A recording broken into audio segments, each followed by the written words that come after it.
muscular, onde o fortalecimento muscular visa recuperar e aumentar a força do tecido muscular, melhorando a estabilidade da articulação e a sua performance física.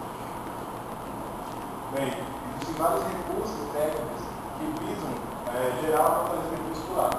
Uma delas é a estimulação elétrica neuromuscular, que abrange vários tipos de corrente. A corrente pulsancial é uma corrente mediana de 2.500 Hz, que pode ser modulada em pacotes de frequência. Bom dia para os atrasados.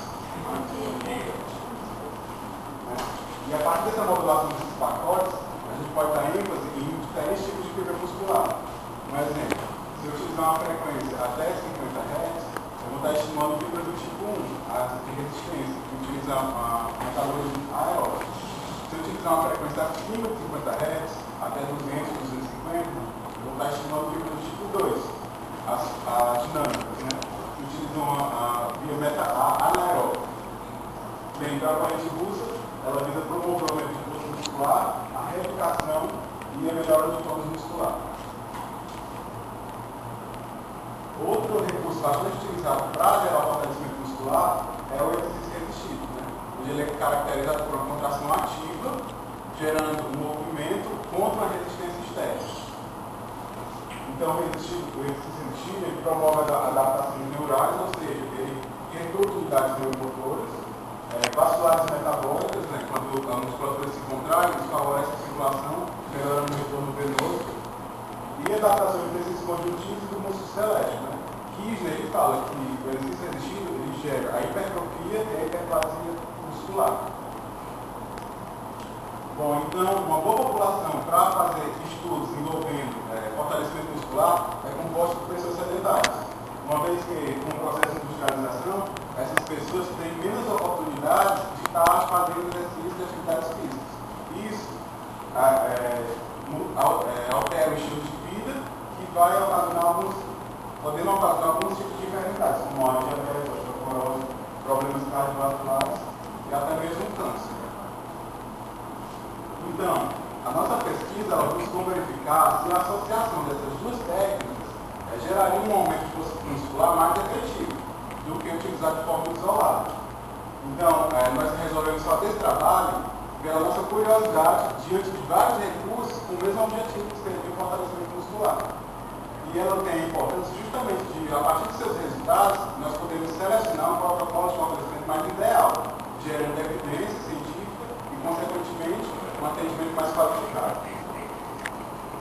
Então, nossa pesquisa foi um ensaio clínico, intervencionista e quantitativo, realizado no setor de fisioterapia da Clínica Escola, Núcleo de Assistência Médica Integrada da Universidade de Fortaleza.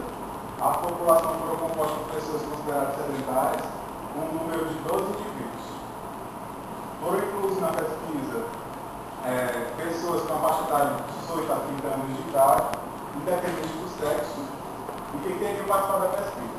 E foram exclusos do trabalho pessoas fora do perfil de sedentário, que tinham alguma patologia que poderia ser comprometida pelo fortalecimento muscular, ou então a não tolerância ao exercício. As variáveis indicadas foram sexo, idade, índice de massa corpórea, profismo, potência de trabalho e força muscular. Bem, para iniciar a pesquisa, nós primeiro selecionamos a amostra, depois subdividimos em 4 grupos de maneira aleatória.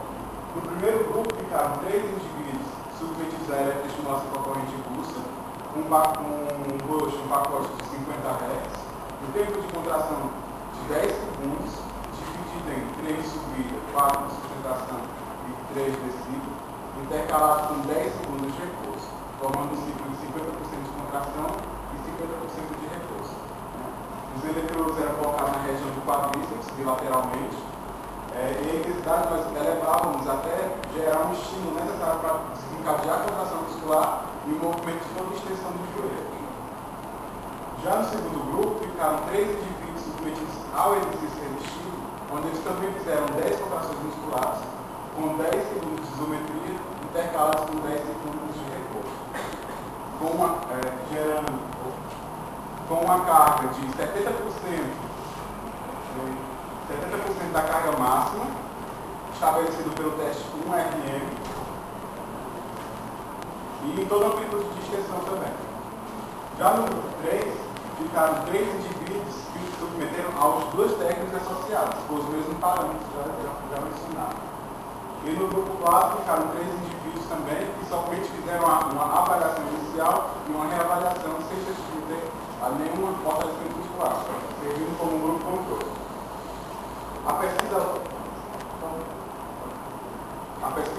aconteceu em 3 momentos. No primeiro momento foi feita a avaliação inicial com um índice de massa corpórea, o teste 1RM para detectar a carga máxima somente para os indivíduos que iriam realizar o exercício resistido, a perimetria para ver o tropismo e o teste cinético para verificar a potência, força e trabalho muscular. No segundo momento foi feita a aplicação dos protocolos, onde eram 3 vezes por semana durante o mês, e o último, a reavaliação do índice de teste cinético. Os aparelhos utilizados foram o Finex russa, da marca Cadáver, como corrente russa, e o dinamômetro isocinético Cybex modelo 1200. Nós fizemos a análise interferencial com teste ANOVA e nível de significância de P menor igual a 0,5. A pesquisa também respeitou os aspectos éticos da resolução 96/96 do Ministério da Saúde, que rege os princípios envolvendo a pesquisa em seres humanos. Com a assinatura do termo de consentimento livre esclarecido, deixando participantes cientes de todo o processo metodológico e os riscos e benefícios da pesquisa, e a aprovação do Comitê de Ética da Universidade de Fortaleza, com o parecer número 390/08. A nossa amostra compreendeu de 12 indivíduos, sendo 3 sexos masculinos respondendo a 25% e 9 sexos femininos respondendo a 35%. A idade permaneceu entre 22 a 26 anos e o índice de massa corpórea de 20 a 21. Podemos observar nessa tabela de medidas de perimetria um aumento discreto, mas circunferente, variando de 1 a 3 centímetros no grupo G1 e G3, porém não foi encontrado nenhum dado significativo. Observamos nesse outro gráfico o pico de torque do quadril, em que houve um aumento de força muscular no grupo G1 e G3. O grupo G1 com uma média inicial de 164, com uma média final de 182 newtons por metro. E no grupo G3 com uma média inicial de 222, com uma média final de 239. Isso antes na perna direita. Podemos observar nesse outro gráfico o aumento do trabalho em todos